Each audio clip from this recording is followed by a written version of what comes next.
Page 20, O Come All Ye Faithful. Just talk about it a bit before we play it, okay. It's in the key of G major. It's got one sharp, an F sharp. All Fs are going to be sharped in this piece, automatic.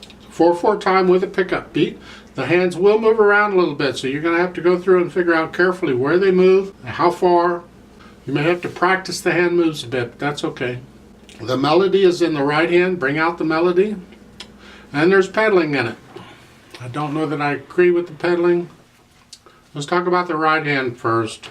You start out with fourth finger at the beginning. They don't give you any fingering numbers, so I'm telling you, start out with fourth finger on the G, and you're in this position to start. First few measures is fine. Then the last two measures of the first line, you got to go up here.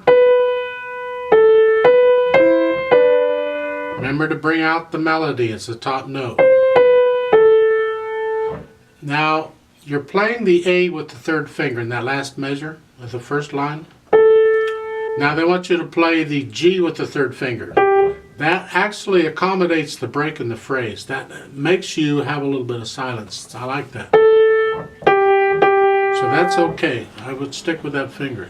In the second line, second measure, last note, you hear? Going into the half note, the next measure, reach down with the third finger and get the F sharp. Third line down, third measure, you're here with the A. And then fourth finger on the A, the last note. And then reach down again with the third finger to get the F sharp. Now, last line, second measure. You're playing the D F sharp with 1 and 2. They're telling you for the G to play it with the third finger, substitute the second for it, and then play, so you can play the fifth finger here. I find that unnecessary. You do it if you want to, but I don't have a problem going from a third finger G to just reach out with a little finger and play the C. You don't have to substitute to do that. You're fine. The left hand, just follow again, their fingering is fine. Look at the first line, the last two measures. You're starting with a G here, F sharp, G. Now it's going to be 5-1. Then for the last measure, the D is tied, the half note to the quarter note, so you don't play it again. You only play the F sharp in that last measure of the first line, and then be sure to lift it up for the fourth beat. Third line down, second measure, left hand. You're starting out with the A, C. Now the A is a half note, the C is a quarter note, so you're going to play the D while you hold the A down. When you play the chord, notice that the D is tied. You don't play the D again, you keep it down and just play the bottom two notes of the chord. You gotta watch those tied notes, and they're important, so be sure to do that. It takes a little finger control to do that, but you gotta have finger control to play piano anyway, so you just as well work on it and develop that. Yeah. Watch the left hand fingering in the third line down the last two measures, because you're up here. And the next to the last measure, you're playing a C with the second finger, then a third finger, and then come under and get the thumb on the A. Then in the fourth line, you got to go back up to and put your second finger. Right? But you have a quarter rest to do that, and you can do that. Let's talk about the pedaling just a little bit. They're using pedaling for some more advanced techniques that normally you wouldn't get at this level. But they're doing it, so I'll talk about them. Right at the beginning, they're pedaling the pickup note, and then you're using the legato pedaling on the first beat of that measure.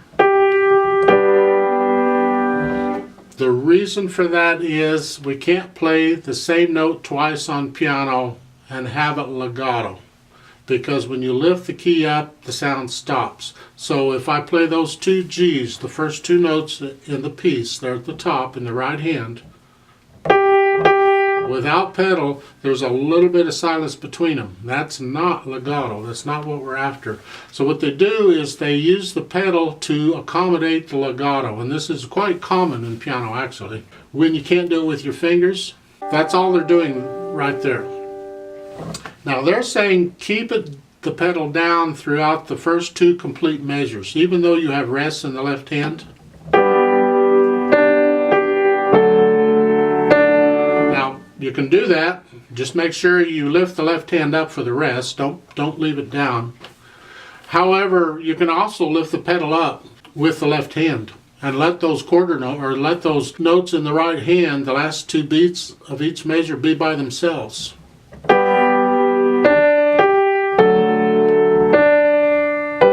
There's just two different ways of interpreting the piece. The last two measures of the first line. Look at the pedaling here. They're pedaling each beat here.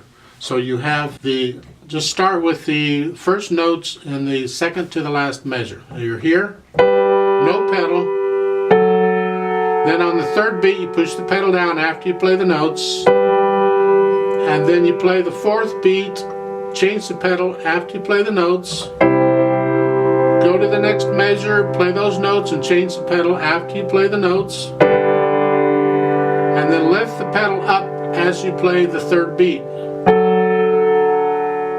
So it helps to make it legato, and it reinforces the sound, and it gives it a little more color.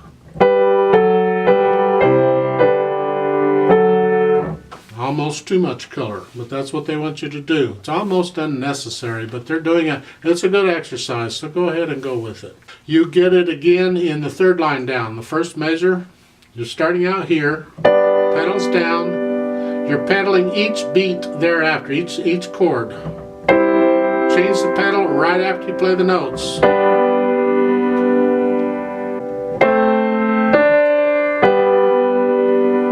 So just carefully follow their pedaling and you'll be fine on this piece.